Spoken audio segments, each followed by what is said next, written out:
And notice their response. He asked this question, what guiltiness do you bring against this man? And notice what their response is. They answered and said to him, if this one was not guilty, if he was not evil, if he was not a shameful individual, therefore we would not have delivered him over to you. Now that's no answer, because Pontius Pilate initially, what does he want to do?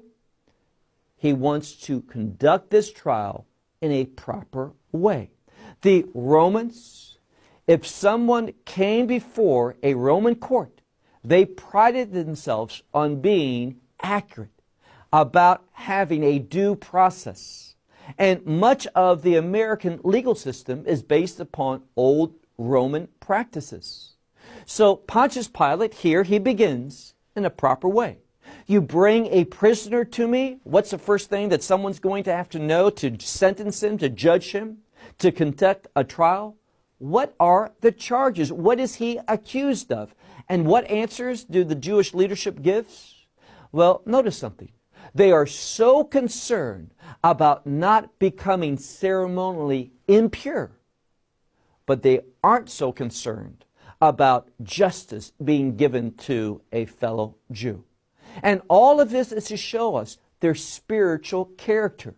They're more concerned about the lighter things rather than the weightier things. That is, whether there is justice given to an individual. So they answer very flippantly. They say, if this one was not evil, if he was not guilty, if he was not rightly accused of something, then we would not have delivered him over to you. And notice Pilate's response. Pilate, he says therefore to them, then you take him, and according to your law, judge him. So he says, listen, if you don't want me to have the indictment record, if you don't want to tell me what the accusation is against him, then he says, you go and try him according to your law. Now, we learn something very important, and that is this.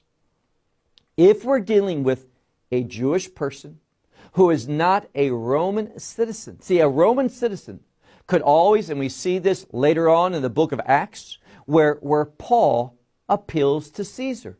And therefore, he's able to have at the highest level a trial before the Roman hierarchy. But a Jewish person who's not a Roman citizen, he could make no such appeal. So the Jewish leadership, the Sanhedrin, they could do whatever they wanted to a Jewish person, and the Roman Empire couldn't care less about that. This whole tone that they could not kill someone, the Jewish leadership, is false. Why do I say that? Well, think later on in the book of Acts in chapter 7. Who got stoned in Acts chapter 7? Stoning was the proper way for a Jewish court to administer the death sentence. And who did that? The Sanhedrin stoned Stephen.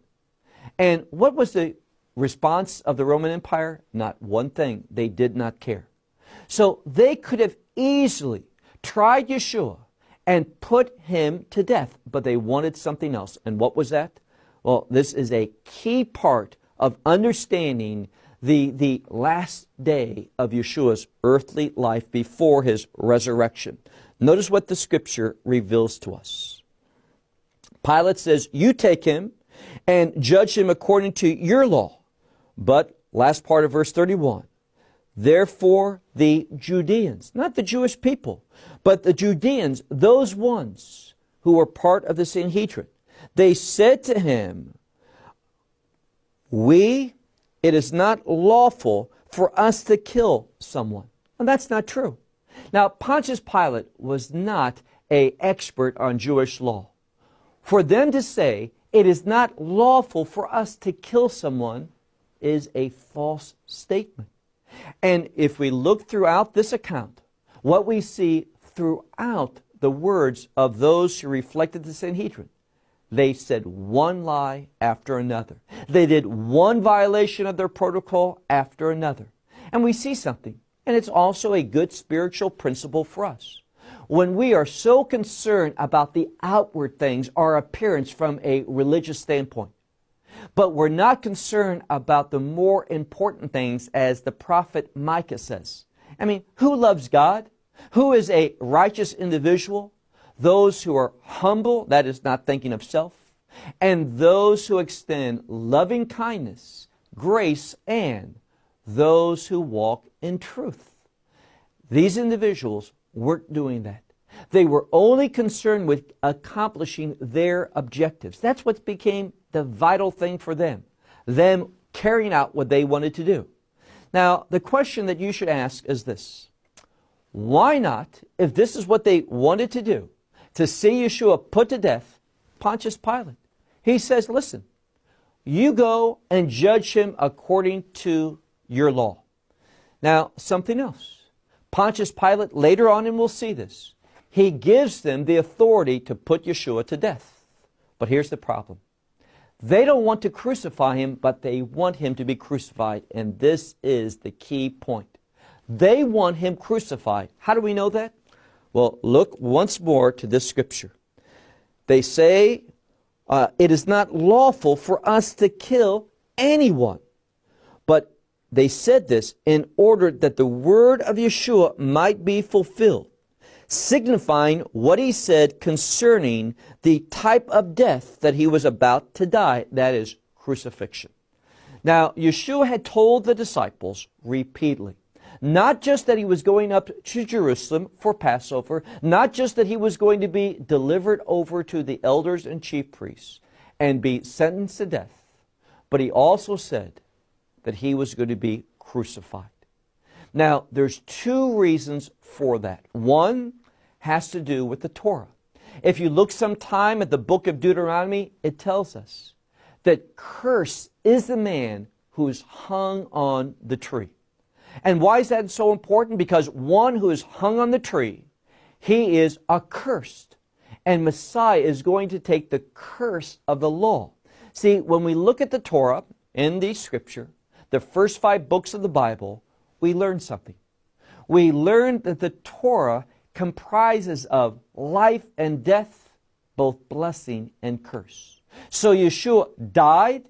He received the curse of the Torah in its full extent. Why? So the life and the blessings could still be available to us. So that's why it was so important, and Yeshua knew this, that he was going to be crucified. But there's another reason. See, the Jewish leadership wanted him to be crucified because of their desire. What was their desire? That Yeshua would be ultimately discredited. Dying on a cross, being crucified, was a barbaric punishment. It was torture like no other torture. So they wanted Yeshua to be killed publicly in a way that was very horrific, that anyone who was thinking about following him, anyone who was thinking about carrying on his ministry, well, they would be discouraged to do that because they would be crucified as well. A precedent would be set. See, under the Roman law, if someone was crucified for a crime, and you did that same crime, you carried on that same objective of the one who was crucified, you'd be crucified too. And that's why it was so important for the Jewish leadership that Yeshua would be crucified. So why didn't they do it? Because according to the Torah, they could only kill someone by stoning, and they did not want that.